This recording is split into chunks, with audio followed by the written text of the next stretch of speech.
소아청소년과 의사 입장에서 신생아실이랑 신생아 집중치료실이 뭐가 어떻게 다른지 한번 알려드려 볼까 하는데,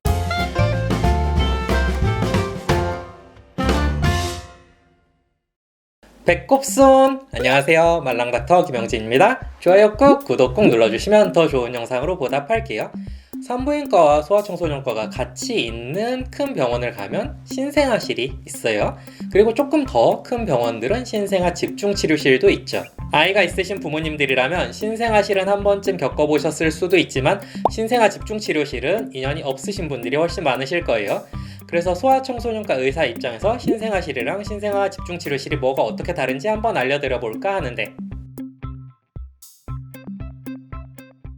일단 간단하게 정리 한번 하고 가죠. 신생아실은 병원에서 태어난 아이들이 대부분 들렀다 가는 곳, 신생아 집중치료실은 태어난 아이들 중에 상태가 좀 안 좋은 아이들이 가는 곳.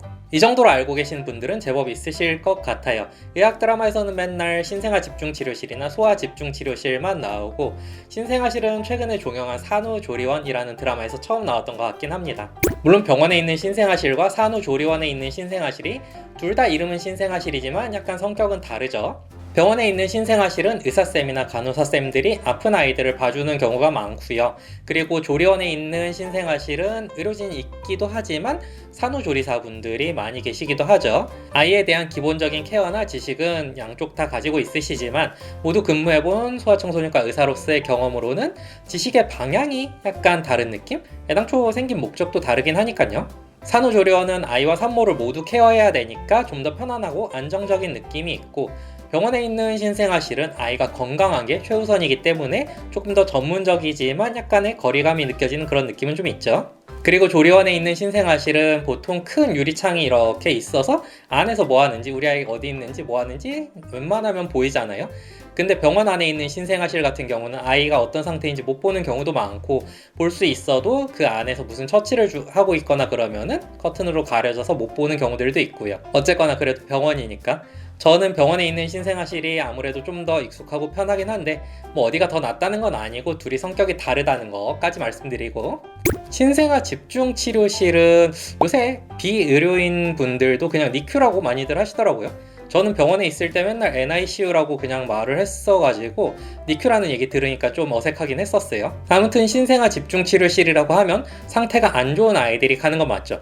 근데 그 안 좋은 아이들의 편차가 너무 커요. 진짜 딱 태어나서 들어오는 순간부터 마음이 너무 안타까워지는 아이부터, 얘는 그래도 좀 괜찮아 보이네 하는 아이까지. 그리고 그 중에 가장 흔한 이유는 이른둥이죠. 너무 일찍 태어난 아이들, 아니면 체중이 너무 작게 태어난 저체중 출생아들. 보통은 일찍 태어나면 작게 태어나긴 해요. 쌍둥이거나 그러면은 주수보다 훨씬 체중이 적을 수도 있긴 하지만요. 아무튼 이런 이른둥이에 대한 지침은 병원마다 조금씩 다를 수도 있겠지만 아마 그래도 비슷비슷한 지침을 쓰지 않을까 싶긴 하는데, 제가 있었던 병원에서는 35주가 안 된 아이들은 대부분 다 신생아 집중치료실로 입원을 시켰거든요. 근데 그러면 34주짜리 이른둥이랑 24주짜리 이른둥이랑 상태가 비슷하다고 볼 수 있을까요? 그러진 않겠죠? 근데 이른둥이라는 말 어감이 참 좋지 않나요? 34주라서 들어온 아이는 집중치료가 필요해 이런 느낌이라면, 24주여서 들어온 아이는 며칠 동안 정말 각오하고 초초초초 집중치료가 필요해 이런 느낌이에요. 그리고 그나마도 아이가 잘 버텨줘야지 하고요.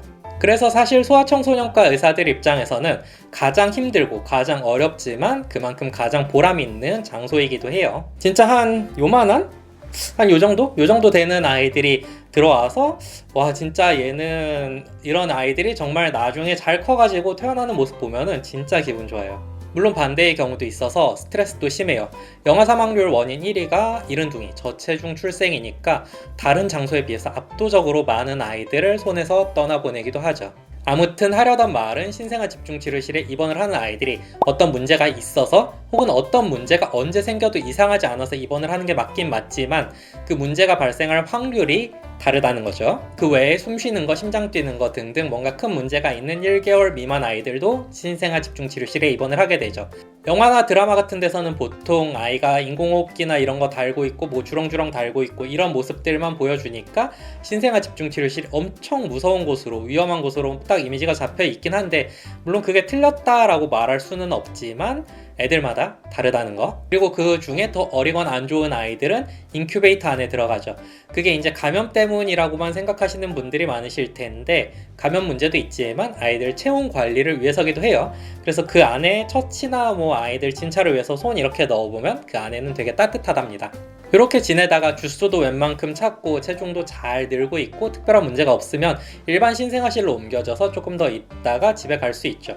병원 신생아실 안에서도 아픈 아이 안 아픈 아이를 구분하기도 하는데 아픈 아이는 황달 때문에 온 아이들이 정말 많았어요.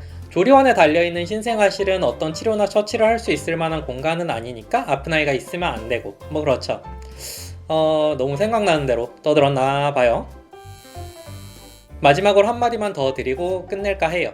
신생아실, 특히 신생아 집중치료실에 아이를 입원시킨 부모님 마음이 얼마나 안타까울지 슬플지 사실 짐작하기는 어려워요. 이해한다고 말씀드리기도 어렵고요. 이 정도의 감정을 직접 겪어보지 않고서 이해한다고 말할 수는 없을 것 같습니다. 아무튼 아이가 일찍 태어난 거 아니면 신생아 집중치료실 입원한 거 이런 게 엄마의 잘못은 아니에요. 아이 키우는 동안 아이를 직접 때렸다든지 이런 특수한 경우가 아니라면 엄마 아빠의 잘못은 아니니까 너무 미안해한다든지 너무 죄책감을 갖는다든지 이러시지는 않으셨으면 좋겠습니다. 힘내시고 항상 건강하시고 오늘 제가 준비한 영상은 여기까지. 그러면 다음에 다시 만나요. 감사합니다.